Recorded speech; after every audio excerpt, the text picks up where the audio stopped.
93% of your life is spent indoors, but so many of our favorite moments are outdoors. The fresh air, the feeling of peace. Since warmer weather is almost here, let's make the most of it with Outer, the new outdoor furniture company with purposely designed furniture to get you outdoors more. Outer makes the world's most beautiful, comfortable, innovative, and high-quality outdoor furniture, all from sustainable materials. I love the new outdoor dining table and chairs I just bought. It looks great in my backyard, and it's the perfect setup for hosting a dinner party. Go to liveouter.com/thefounderhour to see all the incredible products they have to offer. For a limited time, get 10% off and free shipping. That's liveouter.com/thefounderhour. Terms and conditions apply. Hey everyone, before we get into the episode, just a quick reminder, if you enjoy what you hear, please follow us on Apple Podcasts, Spotify, or wherever you get your podcasts. That way you get notified when new episodes drop. You can also follow us on Twitter, Instagram, LinkedIn, at The Founder Hour. Let's get into it. Well, Nick, thank you for being with us here on the show. Nick is the founder of Thrive Market, which we'll dive into as we go along in this conversation. So, Nick, thank you for being here. I know it's a Sunday morning, bright and early. No better time to talk about business and entrepreneurship. So, we're excited to be here with you. Thanks for having me. So, we like to start it off super early, back to when you were essentially born.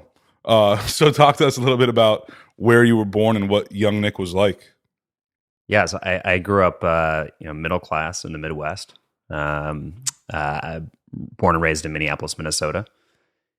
Had the very good fortune to have two parents that were really involved, both of them, and a mom especially who had a really clear vision for what she wanted for her kids in terms of opportunities. She grew up in a large Mexican-American family, very working class. No one in her family had gone to college, had a lot of health issues with different family members, which at the time they didn't understand, but she ultimately came to learn were driven by lifestyle. So she was absolutely maniacal about health in our home, which is a great gift that she gave to us as kids. I had a brother and a sister, both younger than I am, so I'm the first of three. And then the other big thing she was focused on was education. So those were kind of like the two pillars growing up. Was a lot of books in the house, not a lot of TV, a lot of fresh food, healthy food as much as she could get it, and not a lot of packaged food. She was absolutely anti-sugar at a time before that was really a thing, and in an era where, particularly on a budget, and particularly in Minneapolis, there weren't a ton of options. Right. There wasn't a Whole Foods down the street.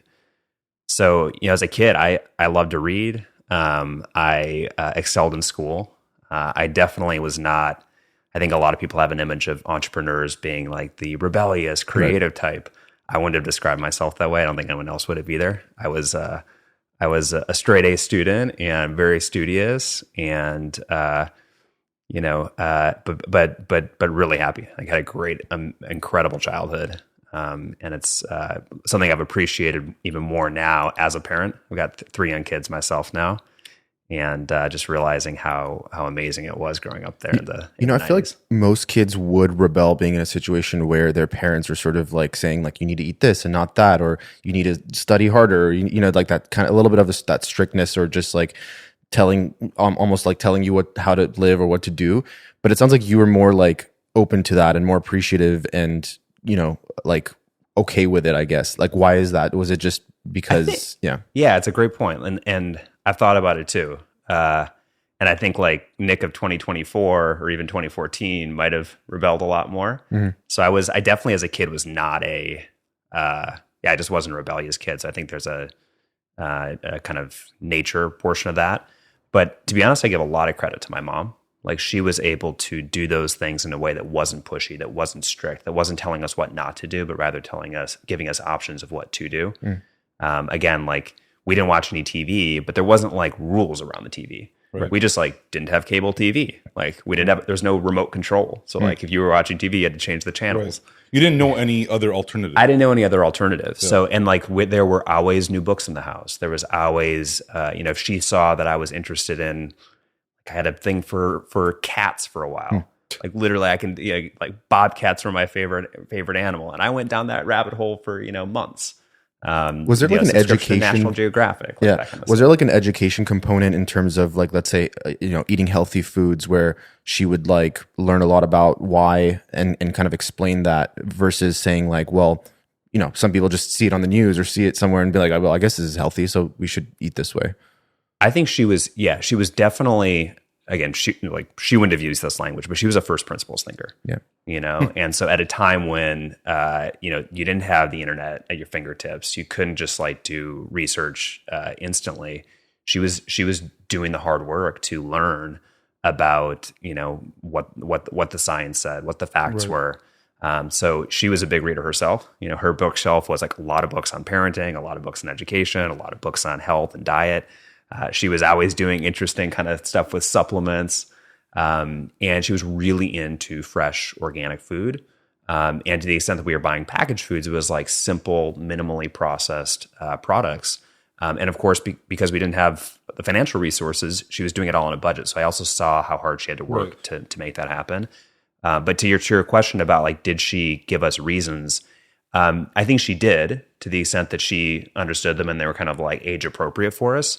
She also, I think the most important thing that she instilled was, we think for ourselves and our family. Like the fact that the neighbors eat this way or they drink soda at dinner, that doesn't mean that we have to. Mm-hmm. And there was she used that kind of she expressed that view on a lot of things. And that was really profound. And I think that made us as kids and ultimately as adults more independent thinkers as well. I think when it comes to, food, nutrition, I mean, frankly, anything. But, I feel like, Pat, you and I, we grew up in time here in the U.S. and L.A. where, like, it was soda and chips and, vending machines. And, like, that's kind of all you knew. You knew they weren't good for you, but that was what was there, right? Totally. There was no, vegetables at school like a farmer market style where you could just go grab fruits and veggies at snack or whatever the case may be. And so automatically you create these habits around that. And because these foods contain the sugars and all the addicting ingredients that your body just wants, even though it's not good for you, you just kind of grow and you still do those same things. It's normalized, right? So yeah. I think this is, again, back to like my mom being a first principles thinker. That was the greatest gift she could have given to us because, we are social creatures. We are mimetic creatures. Like all of us, ape and learn from those around us, and often without even realizing, right? Like, why do I eat this way? Well, I eat this way because like everyone around me eats this way. And if it feels normal, then I don't even really think about whether it's healthy or unhealthy. So yeah, that was something that in our house was really different, and I'm very grateful for that. Right. What brought your family to Minneapolis? Were they just there for generations, or? That's a very interesting story, actually. And that obviously precedes me. My parents moved to Minneapolis right before they got married. They actually got married. They bought the house that we grew up in our entire, for 20 years, and got married in the backyard. So that my mom was like, she described herself as old when she got married. She was, I think, 31. My dad was in his late 20s. So there was a number of things that were unusual about their marriage. One was my mom was older than my dad. Yeah. At that time, and certainly amongst like her friends and family, she was very unusual in both like waiting to get married and then also having a career. So my mom was a financial planner. She was the first in her family to do any college. She didn't actually graduate from college, but she went to a junior college, which was like a huge deal for them. And actually, as growing up, she was still taking college classes to go back and get her degree. Yep. Like that, she was that committed to it. But yeah, they moved to Minneapolis actually as a compromise because my dad grew up in Iowa. He was a farm boy, and she grew up in Denver. She wanted to be in a big city. He didn't want to leave the Midwest. And it was one of many compromises they made to make their partnership, their marriage work. They were also, my dad is white. His family was, in a very like Caucasian background, was like Scandinavian. His mother's side is Norwegian. Dad's side is like French and English. So my mom was like a foreign species to their family. And so she didn't want to she didn't want to go to Iowa, but she's like, all right, Minnesota is a good compromise. Yeah. And and they built a life there. Like they didn't have any family there. So we had a lot of family in Iowa. Right. We went out to Denver. We road tripped to Denver every year to visit my mom's family. And that was another cool experience that we got as kids was, our parents coming from such different backgrounds, both like kind of the culture and where geographically, farm versus city. We got to see those differences. And like, I think, again, to your point, like what you kind of take for granted if you only know one reality, right. But seeing those two realities too was really cool. Like we saw like the family dynamic with my mom had a huge family, super close, really loud, boisterous, right. Emotional, fun. Not so much so on my dad's side of the family, but also a really close family and also a really big family. And so we got great things from both sides. And on my mom's side, there was some of the real, I would say, dysfunction of lack of education and especially around health, right? So that was a huge influence for my mom, just seeing families or family members with diabetes and dealing with all of these kind of diseases of lifestyle. You mentioned you did really well in school. Were there like certain subjects that you were like better in than others, or you were just kind of across the board? You just were a good student. I was a good student. Yeah. I would say, back to the point of not being rebellious, I was super conscientious. And so, my mom was also, she's like a very communicative parent. Yeah. So you're like always talking about feelings. We were talking about our day, reflecting on things that happened. So I'd say, I definitely gravitated towards more of the like writing and reading. But I loved science. I loved math. And just had a real kind of curiosity and love for learning in school. And then also was very conscientious and also very competitive.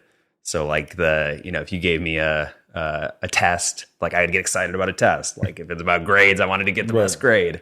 So there was that side, and that extended outside of school too. Like I was also very into sports. I was an athletic kid, but I would say my drive was stronger than my innate athleticism. Mm-hmm. So that was an interesting experience of like having to confront one's own physical limitations and one's own like talent level, but also do the best that you can with what you got. It's refreshing to hear that you were a good student, because a lot of the people that we do interview, and I don't know if they're telling the truth or not, but it's always that they were the rebellious, we were a BC student and that's what led us to become entrepreneurs or whatever. And I don't know where that falls on the spectrum of truth, and, they made up a story just so it's something to add on to their narrative. But, now that you are an entrepreneur, has there been a connection to you being a good student, right? Like where you are conscientious, you are, doing your homework, you are doing your research, you're making sure, all your I's are dotted, T's are crossed type person, or are you completely different than that quote unquote good student, Nick, in this day and age? I would say a couple of things. First, the things that I learned as a kid, because I was reading so much, because I was so conscientious, there's a foundation of skills that I got. Right. Learning it compounds, right? It's cumulative. And I think getting a lot of that at a young age was really powerful for me, and just giving me frameworks, giving me reference points, giving me the ability to continue to be a lifelong learner. As well, because I was reading so much, like had a big vocabulary. I was a great communicator. I became a good speaker. I was top ranked debater in the country at one point when I was in high school. Mm-hmm. So those I think are skills that definitely have translated into business directly. In an even more direct way, the fact that I was successful academically was actually the gateway to my first business, which was SAT and ACT prep. So, that business was all about helping basically make college more accessible. Right. So, again, I grew up there, mom's side of the family, like no one had gone to college. College was super important for her. But, they weren't thinking about Harvard, right, which is where I went to undergrad. They were thinking about just like go to college. Yeah. And I happened to do really well in the SAT. And partially because of all, I've been this like studious kid. I'd done all this stuff. I did well in the SAT. And that helped me get into a place like Harvard. But I also realized that I got there, a little bit out of luck of doing well in this test, because I wasn't kind of masterminding the process of how to get into the best college possible. And so, that was the genesis of Ivy Insiders, which was basically first I was teaching test prep courses in my hometown. Then I started hiring other undergrads at Harvard, and then eventually across a bunch of different colleges. At one point, we had, I think, 600 or 700 branches during the summer, which we would then use to seed online test prep in the school year. But the whole model was, all right, let's like democratize this game of getting into college, because at that time, if you were wealthy, if you went to a private school, if your parents really were on top of it, you could game the college admissions process. If you were like the 90 whatever percent of us that didn't have that, it was a bit of a crapshoot. And there were people like me that did well. There was also people that were as smart as me in my high school class that didn't do as well in the SAT. And then they had some of those doors closed. So yeah, that was actually directly then the reason that I became an entrepreneur. I call myself an accidental entrepreneur in that, it was like I stumbled into that opportunity. What path were you on at the time? Like, what were you studying? I thought, honestly, I was big into debate in high school. I was very academic, and I thought I wanted to be either go into academia. Maybe I thought I maybe wanted to go to law school. And honestly, like this is maybe one place where my mom's I've diverged from how my mom thought about it. Like for her, it was like, she had these images of what success meant that were unattainable for her family. What were those images? They were going to a 4-year college, right? Getting a degree, which was itself was like a huge accomplishment. And then they were the professions, if you like having a really good job, whether it was a doctor medicine, or a lawyer, like those would be huge accomplishments. So that was sort of my worldview. And then as I stumbled into entrepreneurship, I discovered a couple of things. One is, it was just so much more fun and exhilarating and exciting and creative, right? So like I had spent most of my childhood, like particularly in the academic context, kind of jumping through hoops, like doing really well, but checking boxes in these like very tightly controlled systems where you knew the rules, the game was very clear, but it was also kind of simple and it was a little bit boring. And now I get into this world where it's like, there are no rules, right? And you have, things are exponential. They build, they take twists and turns. And to be honest, back to your question about like, did the academic training help or hurt coming into being an entrepreneur? I think some of the skills helped, but the mentality had to change completely. Yeah. So like I described kind of my first business was like unlearning everything I had gotten good at, before that, which was like, I was rewarded as a kid for being a perfectionist. Like you cannot be a perfectionist in business, or you just simply will not get things done. Right. I was rewarded for like jumping through the hoop for following directions. You aren't rewarded for that in business. So yeah, I do feel like while some of the skills translated, the mindset was like almost the opposite. Right. Well, so you talk about like, the debate speech, and I think naturally folks that are good at that think that law school is the next path because that's what you're told is the next path. What dissuaded you from going to law school? I mean, it was during college, I basically pursued like a parallel path. So I had I was academically still really driven and still doing all my stuff in school. I was studying economics and social theory and doing things that would have prepared me to go to law school. I spent a summer working at McKinsey, which is a consulting firm. Sort of the thing to do at that time if you were an undergrad from an Ivy League college. And so I was very much still on that track. But then during the summers, I was running this test prep business that was getting bigger and bigger and bigger. And so my junior year, I kind of sat at a crossroads where it was like, all right, I was doing a very challenging major called social studies, which doesn't sound challenging because it sounds like a 6th grade class, but it was actually an honors only major at Harvard that was very interdisciplinary, complex. And I ended up dropping down to just regular economics. Then I activated my advanced standing to graduate a semester early, and basically like made a decision largely after there was a summer after my junior year where I had worked at McKinsey. So I like got this consulting experience, kind of like checking the boxes, going the traditional path. And I was running my business at the night and weekends kind of times. And the contrast just couldn't have been more stark. And it was so clear to me that the latter is what I wanted to do. So, I got back, I dropped down to economics. I activated my advanced standings to graduate a semester early. I ended up basically, squatting in the dorms, still living in the dorms despite the fact that I wasn't technically enrolled. for 6 months and just like went all in on the business. And so yeah, it wasn't easy. Like for me, I was very fortunate to start that first business in college where I kind of had a multi-year process to test it out. And to be honest, like I admire people that just like pull the ripcord, on a whim. For me, it was like very much like, 3 years of like identity crisis and kind of like shifting, culminating with that experience of like, I actually got to see during my McKinsey internship, like all the great things about that, which was like brilliant people, et cetera, but also just like, can I imagine myself for the next X years, like sitting and working on someone else's business and giving them advice when I can be building my own. Yeah. You mentioned kind of falling into this in a way, but growing up, was there anyone in your family or kind of community or some like maybe parents or friends or whatever that had started businesses? Or if not, like were there certain business people, entrepreneurs that you looked up to where you're like, okay, that's cool. Like they're kind of started something out of nothing and, No, to be honest, like I don't think the word entrepreneurship or the like job entrepreneur or like career path entrepreneur was even in my realm of possibilities. I mean, my dad worked for a bank. He had a successful career. He's really, really sharp guy. But his and he ascended into management. So I saw that as like, that's what a business person does. They like wear a tie, they carry a briefcase.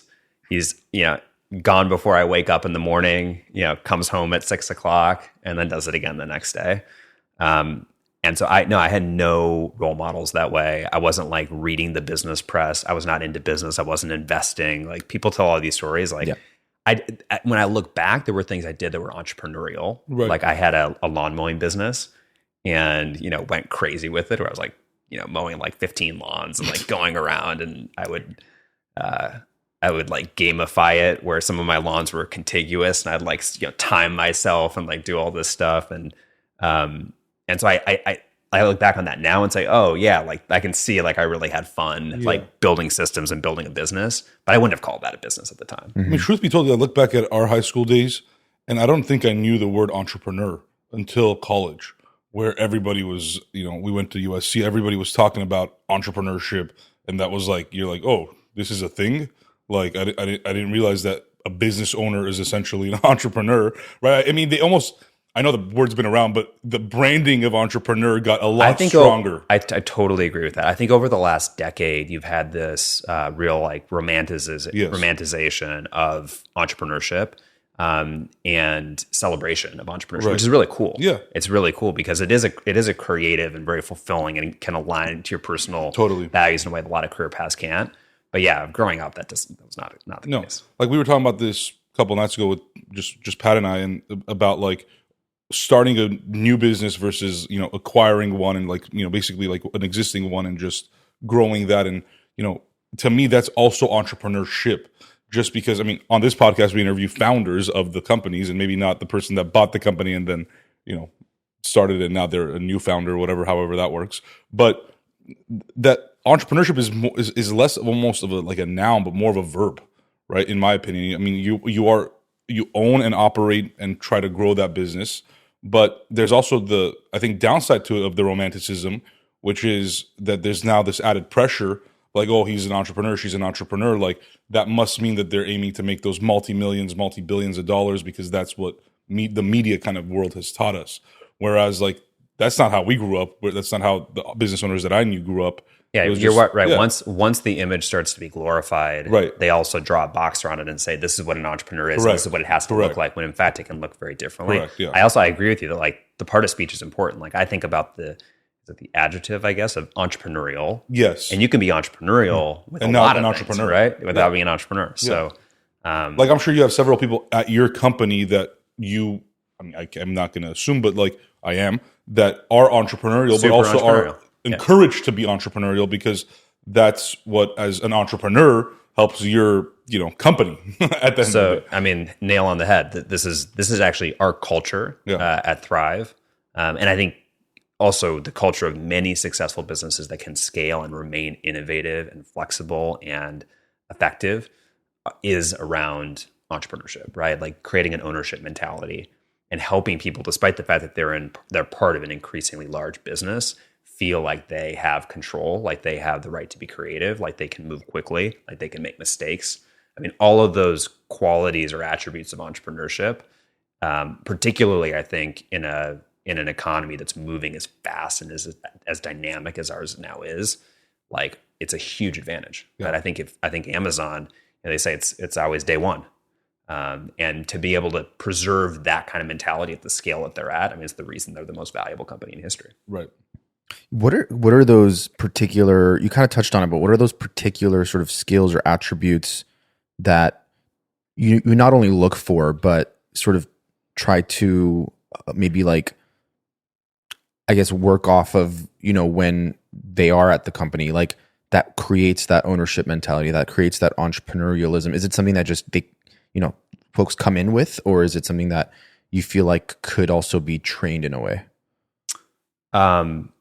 So I think about like skill and then mindset, and the skills can be like technical skills of your job. They can be things like communication or tools that you've mastered that just make you better at anything that you do. Even what I was describing before of like my academic work and the way like I learned a lot of skills in terms of being a communicator and being a reader and being able to like bone up on a subject quickly and speak about eloquently, knowing to ask the right questions. Like all of those I think of as skills. And we hire for those very rigorously at Thrive. Like having a person that has the right skills is essential. One of the really powerful things today is that as a remote company, we don't have to just look for the best person in Los Angeles with those skills. We can literally go all over the country and in some roles all over the world to find the right skills. But I think what you're getting at is this other thing about mindset, which is as critical and I think less often hired for and less effectively hired for, even when it's supposedly in the mix. And I think there's a side of that that's definitely, nature. So you need to find people that are comfortable with like risk, with ambiguity, with and like flexible enough to move quickly. Like a chip on their shoulder. I think a chip on the shoulder can be part of it, but I also think it's like a holding of reality a little more loosely. So this is where I had to do a lot of unlearning, right? Like if you're a perfectionist, if every time you make a mistake, it just like hurts you at your core. Right. If every time you're criticized, you ruminate over it, you are going to have a lot of trouble moving in a fast-paced environment where we're doing something really hard and we're just like almost by definition going to make a lot of mistakes. So I think there's a nature part of that. Like some people just are like a little bit more resilient, a little bit more flexible, a little bit more open, a little bit more adventurous. Those things are really good qualities for an entrepreneur and in an entrepreneurial company. But then I do believe that they can be cultivated, right? And again, like if you would have looked at me at age 17 or 18, I didn't have a lot of those qualities, at least not outwardly. Yeah. I think they were maybe latent as abilities within me, but it was as I started to you kind of actually forced to learn them in the first business that they came out. I feel like a big piece also, I don't know if you would agree, is this fear of when you're an entrepreneur, it could be the fear of failure, but when you're working somewhere and you're sort of wanting to be entrepreneurial or expected to be entrepreneurial, but it's the fear that gets in the way, the fear of losing your job if you take a risk, the fear of being, like highly criticized for something.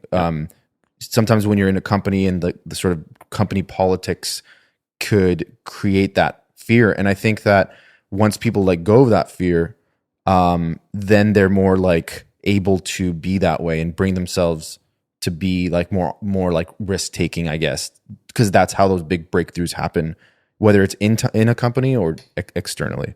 I don't know if that's something that resonates fully. I think one thing a lot of people get wrong is believing, like even the language of getting over the fear. I've heard it said, I don't know who the quote's from, but like courage is not the absence of fear, but it's having the fear and doing it anyway. And I do think over time, if you do something you're afraid of enough, it's like a muscle, right? The more you work it, the more you develop it. You do actually have an attenuation of the fear, and then you do feel less fear. But initially, So many people are waiting to like, oh, I gotta like not feel the fear. It's like, Right. no, you're gonna feel the fear. Yeah. Right. It's like jumping into the cold pool. Like it's gonna be cold. And if you're not, there's probably something wrong. Like you should be feeling a little exactly. And so scared. it's like my attitude is a little bit of like, do it anyway. Yeah. Right. And like, what are mental models that you can use to convince yourself Right. to act in spite of the fear?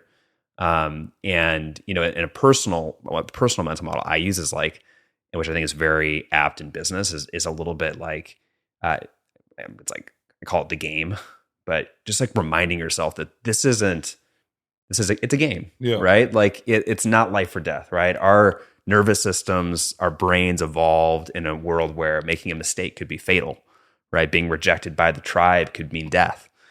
We now live in a world where, there's like no real fatal risks in your day to day, particularly in business. So getting yourself to a place to say like, all right, my limbic system is telling me I'm in danger, but I know I'm not. Right. And in fact, I'm like playing a game where I have unlimited lives.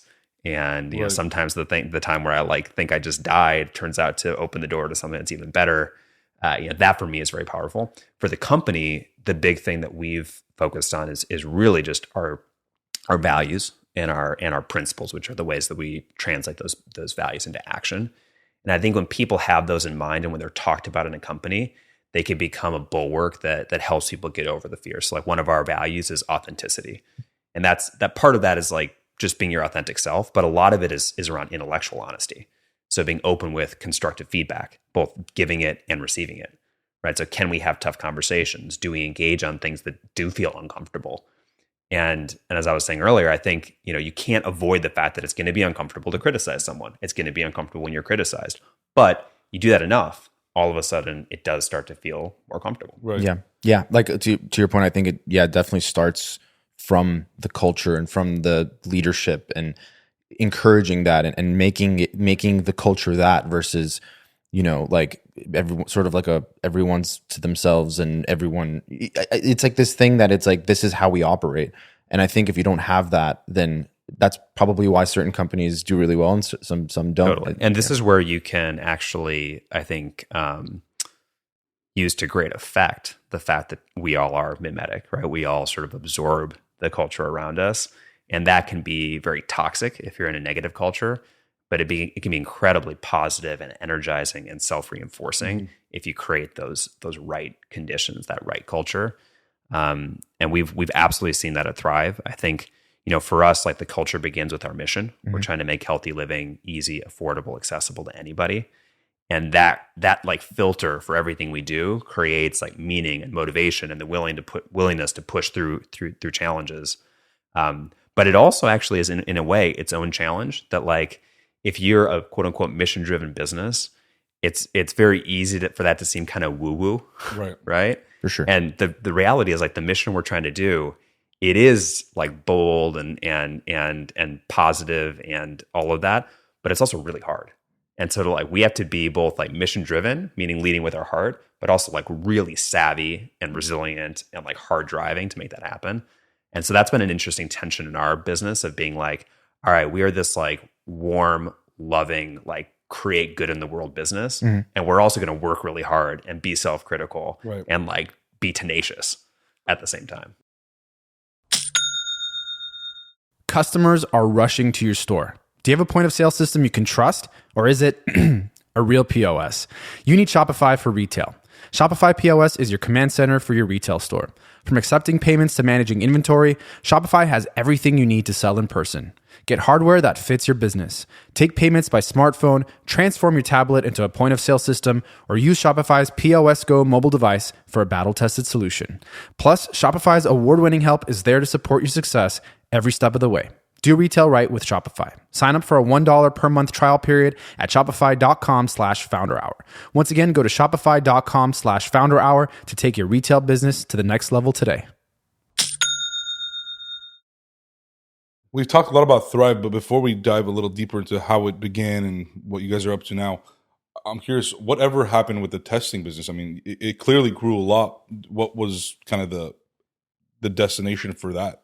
We had a lot of success. I think honestly the challenge I had as an entrepreneur and I would say this was my immaturity, I didn't have an end destination in mind. So like in that business, I stumbled into it. It was getting bigger and bigger.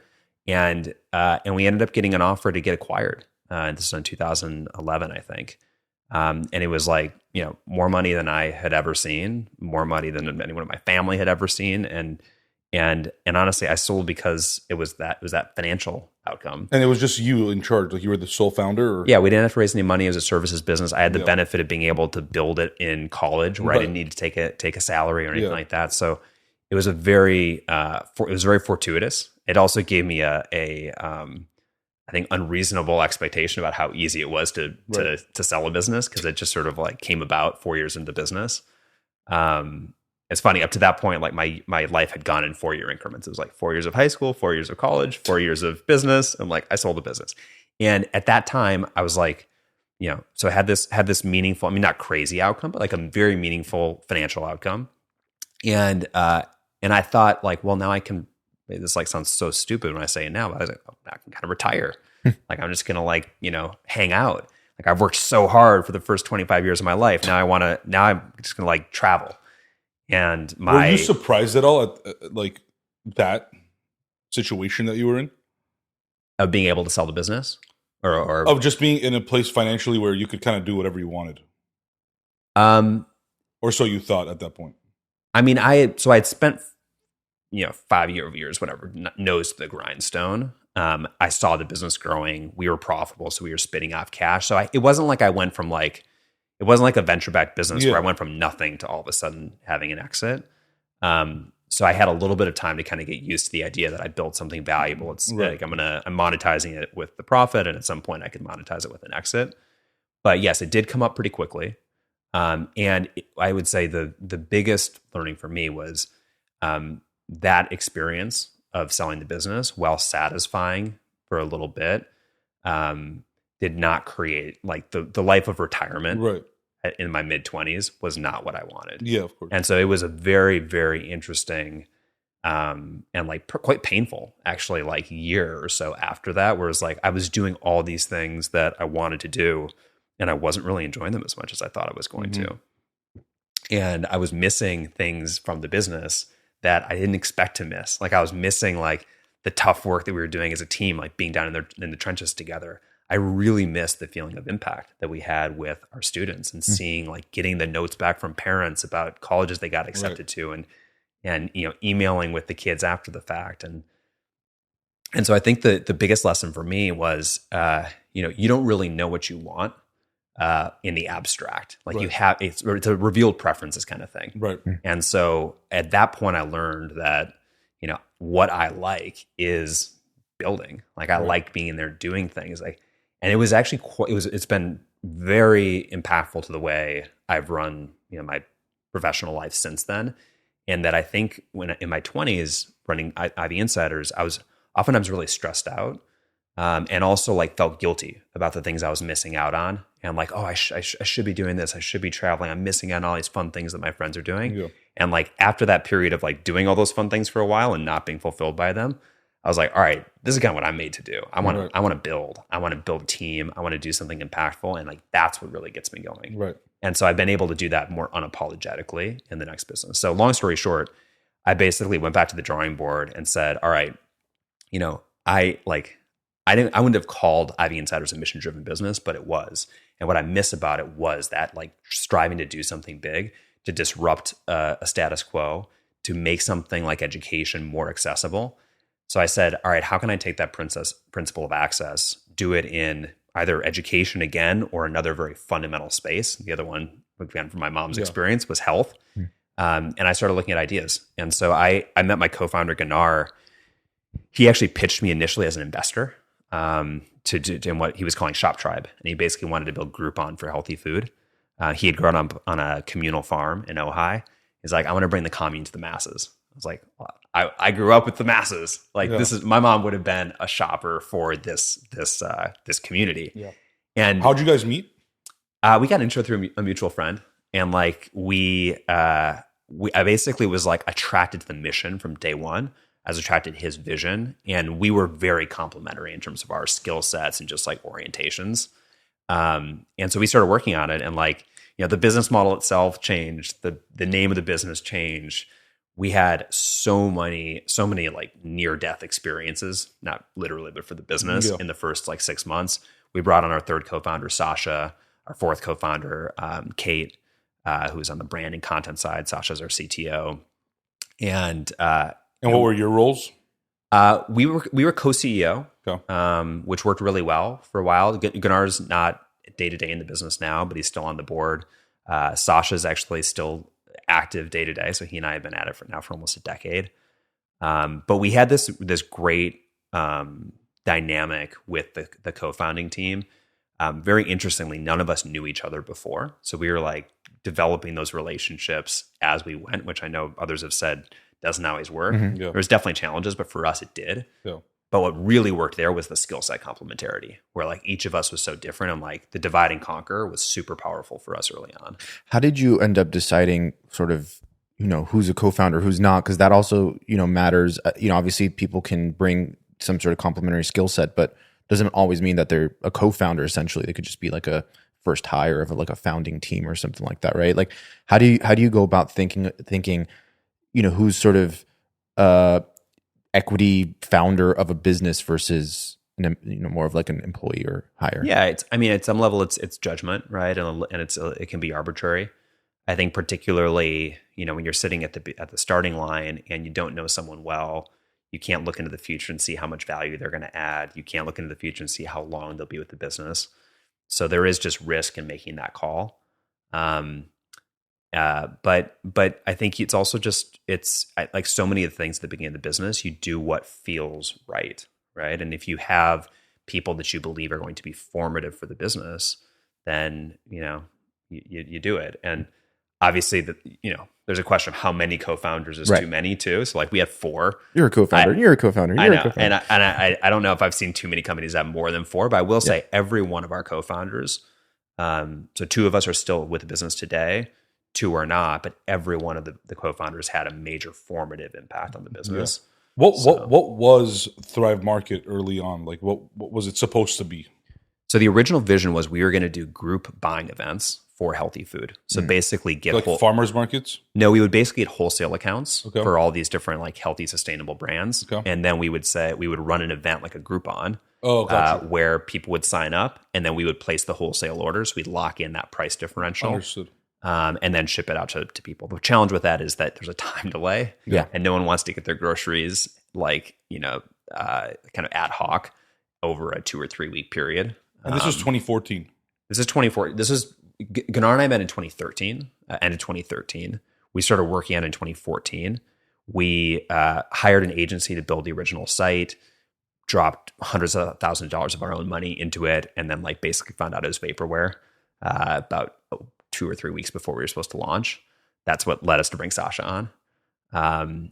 We failed to raise funding initially. So like we probably rejected by 50 to 75 VCs, LA, New York, San Francisco. Like I can still remember one trip we were like so low on cash. We drove up to San Francisco and then we were driving back after basically getting we had like 15 meetings. It was like 10 no's, 3 maybes, and then, 1 or 2 no-shows to the meeting. What was the feedback you were getting?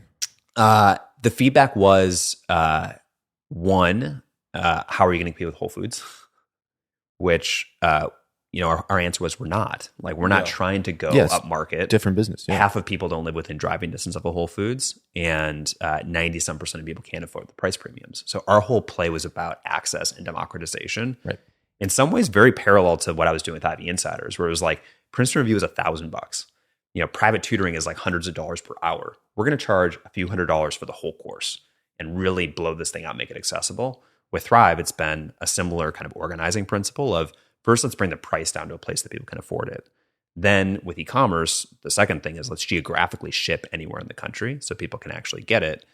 And then with our user experience, we've also organized it all around access, where it's like our experience is purpose built for healthy living. So like you can filter by every single diet, you can filter by the values that you care about. We're now using AI to actually load up your cart for you to make that process easier. And the VCs just didn't get that. Like to them, it was like, well, I live in San Francisco. I go to Whole Foods. Like that's what anyone else should be able to do. Right. I think the other issue we had, just like candidly, is most of our VCs didn't do their own grocery shopping. So you're These are all talking guys. It's all guys. They're all like a little older. Like a lot of them didn't have kids in the home. Maybe they weren't that active with with kids. Like our core customer is a parent, right? And it's a lot of moms, like my mom, who are there day in and day out, like trying to hold it all together and make good decisions for their family, do it on a budget, do it with short time. And so they didn't get that value proposition. What was interesting is we were simultaneously talking to a bunch of health and wellness influencers, like online influencers, about promoting for us. And they did get the value proposition. So we ultimately, out of necessity, ended up going to these folks and asking them to fund the business. And so we raised our first $8 million in like $25,000 to $50,000 increments. We have hundreds of people on our cap table.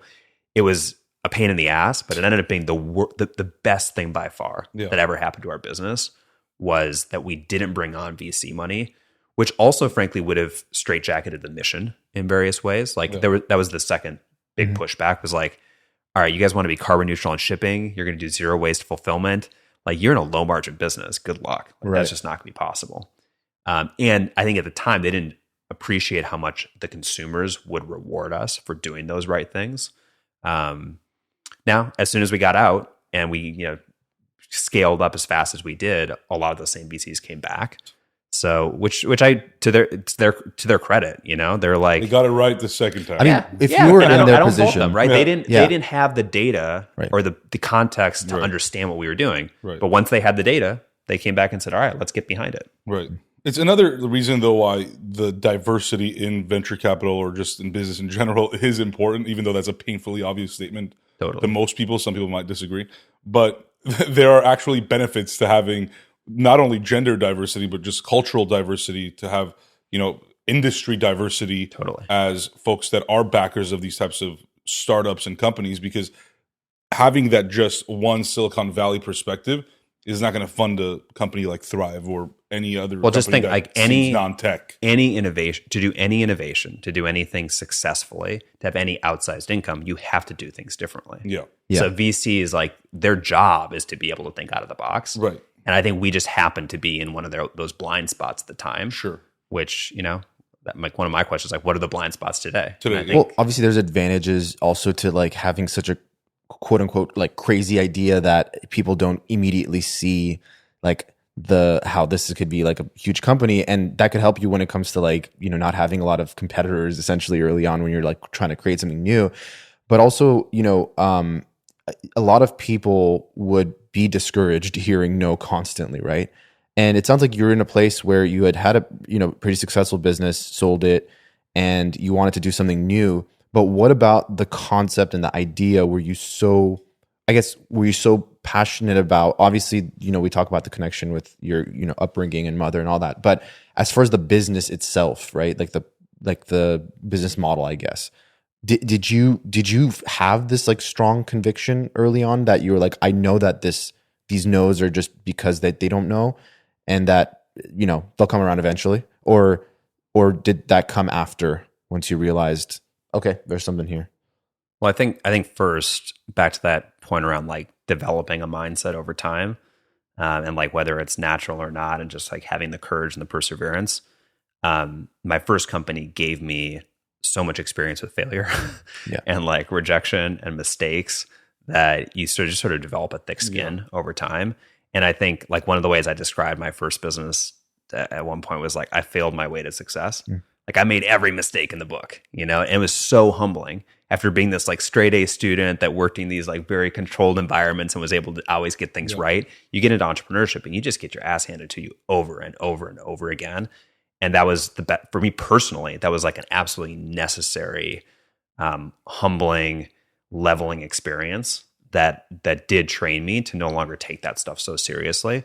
And it's like, instead you take it as like, what can I learn from this experience? And then you move forward. It doesn't mean it doesn't still hurt. It still hurts, but you just like, you act anyway, you keep going. I also think that, that my first experience like really showed me that, even when your back is against the wall, like there's always a way, right? There's always a way you figure it out. Like you just have a few of those experiences of like the way I've described entrepreneurship in some ways, it's like being on a roller coaster where it's like at the first time you went on a roller coaster, you didn't know it was safe. You would think you're going to fall out at every turn. Yeah. But like once you go a few times, you're like, oh, okay, I got it. Right. And Develop a little you still trust. get the feeling in your stomach, Right. but you know you got your seatbelt on. Right. And I think I was just like, there was all these points where we almost failed with Thrive, but I knew we weren't going to. Yeah. Like I just believed because I'd seen it happen before in my previous Right. business. To the point of the mission though, yes, like I personally had a connection to this one that I believe this should exist.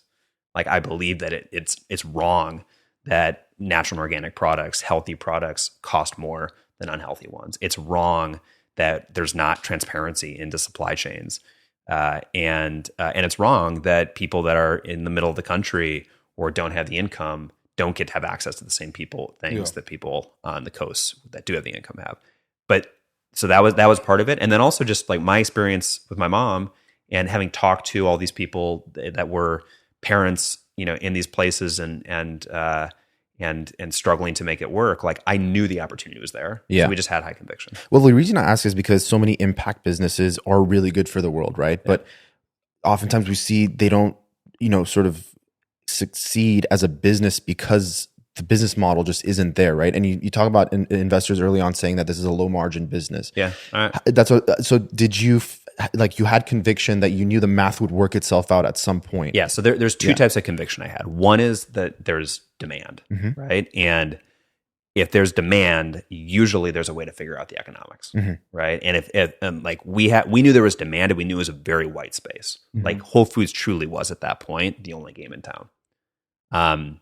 So did I have utter confidence that our model at that point was exactly the right model? No. Like when we started out, membership wasn't even part of it, right? Like early on, it was going to be this like group buying event thing. But I also, again, from the last business, I had just seen that you can iterate your way to success. And like I think the kind of cliche is like MVP. Yeah. And it's true, right? Like you got to get out there with something, you got to get feedback, and you got to have the intellectual honesty to like learn and really rapidly iterate. And how were those early days? I mean, There was a lot of iteration. Was there product market There's a lot fit? of yes, there was product market fit on the demand side. Now, our contribution margin was negative. And honestly, like if objectively, I think those VCs were right on like the economic challenges that our model would have. So there was a benefit we had, I think, of actually being naive because none of us had done an e-commerce, or at least Gunnar and I had not done an e-commerce business before, and we hadn't done food. We had no idea how hard it was going to be. Yeah. We had no idea how tough the supply chain was going to be, how capital intensive it was going to be. Like if you had told us at that point, you guys are going to have to raise $300 million and have 1 million square feet of warehouse space, and it's going to take you 8 years to scale to where we scaled, we would have been like, what? Yeah. Well, you probably wouldn't have done it. I think that's true, Yeah. right? So I do think this is why so much innovation happens from Right. people that come from the outside. There's huge disadvantages to being an outsider because you suck at a lot of things that if you were an insider, you'd already know how to do. But the major advantage is you don't know how hard it's going to be. Right. And with entrepreneurial things, that actually enables you to at least get started. And then once you're in there, you figure shit out. But you also can't predict the future and what's going to happen, right? There's so many factors that could change the trajectory of the business, right? Like good or bad. And so having that naivete helps in the sense of like, you don't think you know where it's going to go. So over time, sometimes sticking to like a reasonable thing for an unreasonable amount of time could like end up working out, and usually does a lot of times, where it's like, the people that thought they saw ahead sort of talked themselves out of doing it in the first place. Well, yeah. So I would say the naivete was more that we did think we knew where it was going to go. Like we thought that it was going to get here in this amount of time, and this was the model we were going to have. But we were flexible enough to change that. Yeah. Right. Like if you go back and look at the original pitches of any of these like businesses that have since been very successful, there is so much that changes. I think for us, the one thing that didn't change, what's always the North Star, and was like the filter for everything, was the mission. Yeah. And like the mission, in fact, made us more flexible because then we were willing to do whatever it took to get to that mission.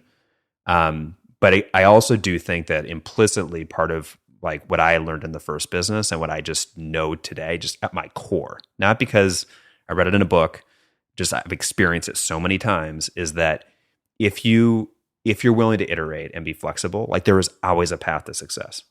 And you may end up in a very different place, or you may end up in the same place in a different way, but you can get there. And that's something that I don't think you can't really feel it until you experience it, right? Being told that is very different than having seen it happen. Yeah. When did the business model shift, and then what does it become now? So the business model in terms of the core shifted pretty quickly, right? So like we shifted to membership. Yep. We started to study Costco. And so a lot of like the way we described the business when it launched, which I think is quite accurate today still, is Whole Foods meets Costco online. I would say we've tried to kind of take the baton from Whole Foods and go even further in terms of the quality standards, the sourcing, going directly with the brands, working with brands earlier in their life cycle. Particularly since Whole Foods was bought by Amazon, they've sort of Amazonified their business, which has opened up more white space for us to be this leader on. We're the largest seller of non-GMO food in the country. We became a public benefit corporation this past year. We're zero waste on all of our fulfillment centers. We've been carbon neutral since day one. Like we've been. And now we're leaning very heavily into regenerative, so going even beyond organic in our supply chains. So that's really what was like the vision for that was there at the beginning. Yeah. We've gone so much further, and as we've gotten more scale, we've been able to do more. Right. But yeah, it's been I would say the first 6 months was like total iteration and learning in market, but we hit product market fit on the demand side very quickly.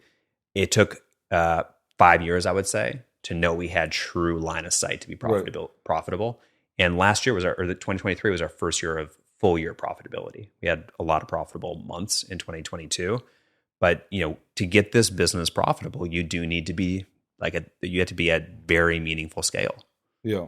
And early on, you guys were carrying, I assume, other brands. Are you still doing that, or is it more so you're shifting to more Thrive only? We do brands? both. We do both. So, and we take a very different approach to our own brand. Like, so it's the same as like Kirkland and 365. I think one difference is a lot of retailers they actually compete with their brands with their own brand. We're using our brand to kind of go further and to fill gaps where the market still hasn't gone. Where we can see from our members, we hear from them, we hear from our influencers, like this trend is on. We want a product that has this features. We'll go and we'll make that product.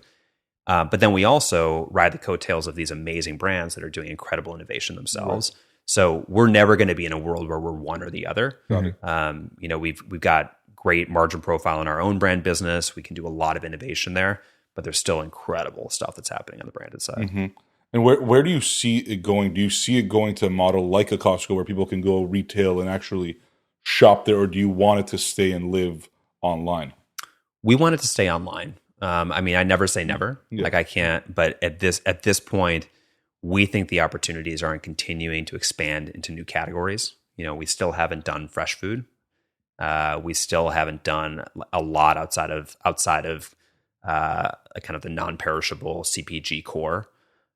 We think there's huge opportunities in the user experience. I talked about using AI to actually understand and predict what people want. So right now we've got a lot of features that allow them to find the products that align with their values. Mm-hmm. But imagine now where you're actually able to really intelligently recommend or even build a cart for people based on that, and then get the cadence of that cart done. It's like the equivalent of like walking through the aisles in a way. Well, not direct equivalent, but like walking through the aisles and just like stumbling on something where you can't really do that online, right? It's like that part, I think that piece is missing.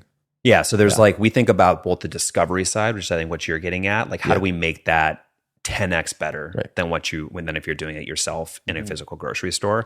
Then there's also the recurring side. So much of what you buy with consumer packaged goods, I mean, these are recurring purchases that you're doing the same thing over and over again. Right.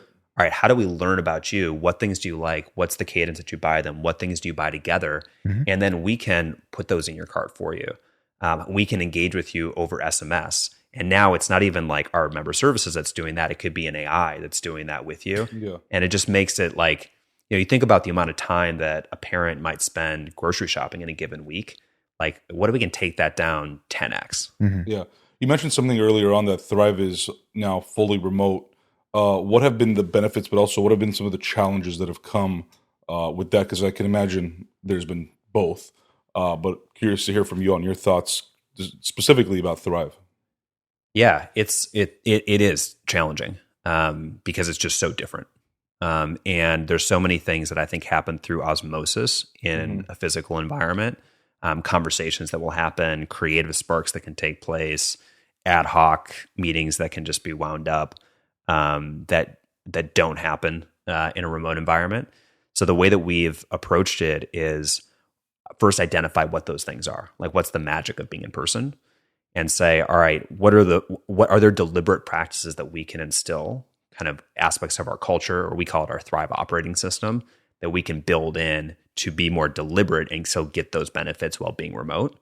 And the answer is, for many of them, there is yes. And then there's other things which are just like purely kind of call it like kind of pixie dust of human contact and the relationships that you build that really I don't think can be built as well in person or online. And there may be a time, like you think about where VR is going, where that will change. But for right now, we're still very invested in making sure our people spend time in person. So our executive team is together once a month, leadership team once a quarter, entire company twice a year. And we program those times to maximize the ability to create connection. Right. Yeah, because you talked about like hiring the best person for that, with the skills, not only in a certain state, but not only the US, but around the world. Like, I mean, that seems like a difficult HR challenge, Totally. Like you're trying to find, a couple people around the world. Yeah, but it's a challenge, but like our speed to hire is faster. The number of candidates that we get are much larger. Yeah. And the overall caliber that we have access to is so much higher. That's like the superpower of being a remote first business. I think there's other real benefits too, though. One of them is the ability to integrate with people's own personal lives and create a healthier relationship to work. For us, those of us that grew up going, or like kind of started our careers going to an office, that was very normalized, right? It's just like you were talking about before with junk food. It's like what you did. Right. But when you think about it in the context of like being a human and what being human has meant through like the full span of history, like spending 8 to 10 or, a lot of our early businesses, like 12 or 14 hours in an office, it's like that pathological, right? Like that's not compatible with having a great relationship. It's not compatible with healthy habits for yourself. Right. It's not compatible with having a family. So one of the beautiful things about where we're at now, we're still working really hard. Yeah. People are still real. And because you're not just like tracking how long someone's at the office, it's all about the output. It's all about the results. What about time differences? I mean, like, so you have to deal with that stuff. But what I was getting at was the benefit that people have of being able to integrate work with their life. And like, if you're a parent, being able to stick with it as opposed to having to like a lot of parents that just have to choose between their career or parenting. It's huge. Yeah. And on like, time zones, like there are certain roles that we will not hire on the East Coast because they've got to be, it's more beneficial to be on the same time zone. There's also people though that make it work, right? Where it's like they just keep Pacific hours despite the fact that they're on the East Coast. Sure. And for some of our developers, we've got developers that are all over the world and a lot of their work is asynchronous, so it works fine. Looking into the future, do you think that there will ever be a time when there's like this equilibrium of, I feel like over time, whether it's the media or certain people will take like a certain food and just brand it as like bad, right? Like eggs are bad, milk is bad, or whatever. And then like over time, people will realize like, well, maybe it's not that bad. Like, so obviously there's different ways of seeing it, but and then sometimes it gets politicized and all that kind of stuff. But do you think that there will ever be like an equilibrium where everyone sort of agrees that these are like the healthy organic foods, and that's kind of what like that's like our only option essentially, and that the price and the supply and demand, all that kind of stuff, just kind of equal out and even out, and that's where we're at as a society? No, I don't think that'll be the case. But I think I think where the debate is happening, it's always on the edges, right? Yeah, and that's the case for any field that's moving quickly. Like at the bleeding edge, there's going to be a bunch of controversy about what's the most effective, what's the best diet, what's the most effective macro breakdown, what are the important micronutrients, whatever. But the 90% of the core we do know, right? Which is like eat real food, don't eat too much of it. Things that are processed, the more refined, the worst generally. Yeah. And keep things pretty simple. And a lot of the diets end up just being variations or like different paths to getting to some version of that. And I think, we believe, and I think the science bears out, and history bears out, if you look at different human cultures, that there's a lot of different diets that can be healthy. So some of this also, like part of when we think about health, it's not just health for the person, it's health for communities and health for the planet. And different people have different values. So they may be more like, they may be really into regenerative. They may really care about animal welfare. We call it voting with your dollars, where, you're shopping your healthy lifestyle and you're shopping your values. So you're showing up as a consumer the way that you want to. And our shopping experience, all the filters and all the values allow you to do that. So I think that there will continue to always be a debate at the edge. We can provide the products that people, that are in the different tribes, we call them health tribes or whatever.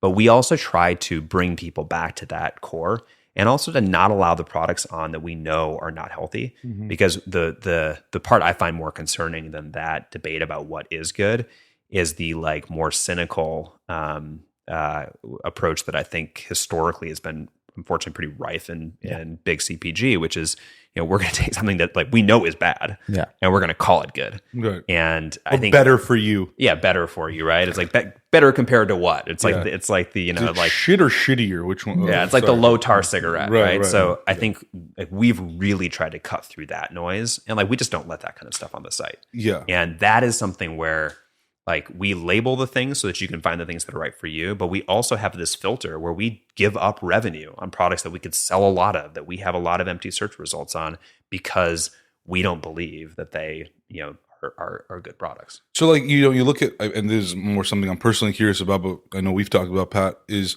you go to Europe and there's all these like banned ingredients that literally even these CPG like prepackaged goods can't have. Even Canada, for example, like and I'm sure other places around the world, and then you come to the US and all of those ingredients are in everything that's packaged. Yeah. How do you guys work around that, and how do you see that changing over time? Will there be like this food revolution in the United States where people are just like, okay, we're sick of this shit, like literally and figuratively, and we've got to ban some of these ingredients? I think it's happening. I don't have as much confidence in the government to solve any of these types of problems, or like any problems in general, to be honest. And so our approach is, let's not wait for the ban to happen. Right. Let's empower people, because people are smart, and people like every parent wants the best food for their kids. Right. Every person wants the best, like if they have the information, Sure. they will make better decisions. But it's unfortunate that we even have to make that decision, right? Like, why can't it just be, I think like that is what it, like we get that and we know it's good. So I have a little bit different perspective on that, because I think, if you can cherry pick and like only ban the really bad stuff, great. But Europe also bans a lot of things and like regulates a lot of things and controls a lot of things that probably aren't good for the economy and aren't good for people. So I do think the robustness of the American economy depends on being a little more freewheeling, letting innovation happen. And that means there is going to be some harm. So I agree that most of the product, like, in the rearview mirror, the regulatory scheme of Europe on food specifically, or even like skincare or beauty products, like those things it is better. They have more consumer protections. But consumer protections can also swing too far and actually limit consumer choice and limit innovation. And part of our innovation, in my mind, I would rather have an economy that's less regulated, but I would rather have more transparency, where like a company like ours can get out there and tell the story of the brands that are doing it right, provide the labeling, and make it easy for you to vote with your dollars. So I have a lot more confidence in the speed, agility, and effectiveness bottoms-up consumer movements than I do with a top-down government-driven movement. So, would I be devastated if the government decided to ban some of the really terrible stuff that we ban on Thrive? No, I'd love to have like Thrive standards, exercised by the FDA, but I don't want a more regulated world in general. I want more power to consumers and more companies that are recognizing that consumers are conscious, that consumers don't just care about price and convenience. They also care about values. And I think that'll drive down prices eventually. Totally. And that's, if there's one thing at like a meta level that we can do, like we're at Thrive, we want to make healthy and sustainable living accessible, but we also want to show that a business that does the right thing is rewarded by consumers for it. Like the reason our renewal rates are high is because we act with integrity, right? The fact that we're zero waste, the fact that we're carbon neutral, those aren't costs to our business. Those are actually major assets to our brand. They're reasons why people tell their friends about us. They're reasons why we've been able to be as successful as we have. Are you or Thrive actively investing or working with other brands that are kind of on the same page as you, that have the same mission, to whether it's to scale their operations by bringing them to your, website? Or, I mean, is that something that you guys actively do? Yeah, I mean, so with our platform, like I said earlier, we want to get to a brand as early in the life cycle as possible. Yeah. Like if a brand is doing something innovative, if they're improving the health of a product, if they're opening up a new sustainable supply chain, if they're improving communities, if they're doing innovative stuff on animal welfare, if they're pushing like all of the things that we care about, we want to find those brands early and we want to give them scale so that they can grow faster, so they can be more successful. Right. So that we view that as like our role in the ecosystem is to be that platform that will make the early bet with them and give them exposure to the right consumers early. We also have tried to open source a lot of what we do in our business particularly from a sustainability standpoint, but from a mission standpoint overall to those businesses so they can learn from us. So like we went plastic neutral this year. We're in a really, really cool platform called Repurpose. And like we're now running a consortium with our brands to get more of them to use Repurpose to also go plastic neutral. When we went zero waste in our fulfillment centers, we did 20 plus CapEx projects to make that happen. We like literally showed the whole thing up and said, this is how you can do it. And look, it can actually be done in a way that has 18-month payback and is good for your business. So yes, we do think there's an opportunity, and we have tried to play on it to lead other brands on platform towards our way of doing business. And like I said, we want to be a proof point that you can do business that is good for the world and also great for the bottom line. I'm curious, what is your role today and where do you see your role going? And do you see yourself at Thrive for the rest of your life? I mean, I would say all the time, this is my life's work, right? Like if we have 1.5 million members today, we're doing hundreds of millions of sales. It's, way orders of magnitude more scale than I had in my first business, and something I'm already really proud of. But at the end of the day, we're still very, very early. When you look at our scale compared to some of the businesses that I think have a more traditional model that are doing, they're doing billions of dollars of sales. There's 300 million U.S. consumers out there. We have less than 1% of even U.S. households. So, our brand awareness is still very low. And this is a business that you can't, we were talking about this before we started the show, but like it's because we're moving physical goods, like we can't scale exponentially. Right. So we've had to build the foundation. What's beautiful about where we're at now is that foundation is built. We've got enough scale. We understand the core, and the flywheel is turning in a way that, we think the next 10 years are going to be literally exponentially more exciting. And I think more and more we're learning that the businesses that are, I don't want to call it slow, but are setting that foundation, and there's a real business component there where there is a way to make money, are the ones that will and are surviving versus those that, spent millions of dollars on customer acquisition on social media and then had nothing to show for it when those customers didn't come back. Yeah, I mean, churn kills businesses. And I think for us, like through our entire history, our top source of new members has always been referral from existing members. Our renewal rates have always been market leading. And like we have measured ourselves by the value that we create to our members. And that's like business 101. Right. But I think when you have venture capital and you're kind of sometimes unleashed from or untethered from having to be profitable or having to kind of serve the customer, there's a lot of, I think, weird disincentives that happen. Yeah, I was about to say the time horizons are like different, right? Like that certain businesses take longer than others, and then the VC model sometimes is not conducive to like that. And this is where we were really lucky to have the influencers early on. We also, in our Series B, we raised from a group called Invus. They don't do any press, so not a lot of people have heard about them, but they're a scaled private equity shop that has a single LP. So they're not having to go back and fundraise every few years. And just they take a very different orientation and a very different time scale. So like that has allowed us since 2016, we haven't had to be going out every 2 years to raise more capital, which enabled us to build the business the right way. And so, we've been very fortunate to have the right partners at the table. I think to have the mission keeping us long term. And then also, like I said, to be both mission driven, but also really rigorous and intellectually honest about like, we still have to be a profitable business. And, we're now at a place where that flywheel is turning. So to your question about, can I see myself doing this forever? Again, I know enough to not like look out too far in the future, but yes, we've got work to do for decades. And, we believe we can build a multi tens of billions of dollar business that at that kind of scale would actually have impact on the health and wellness in the country. Awesome. Well, Nick, this has been an absolute pleasure. I feel like I have so many other questions brewing in my head, but maybe we can do a part 2 at some time in the future. But we appreciate you coming by and sharing your story and all you're working on now, and excited to see where things go from here. Thanks so much. Really enjoyed it. Thank you, Nick. Thank you.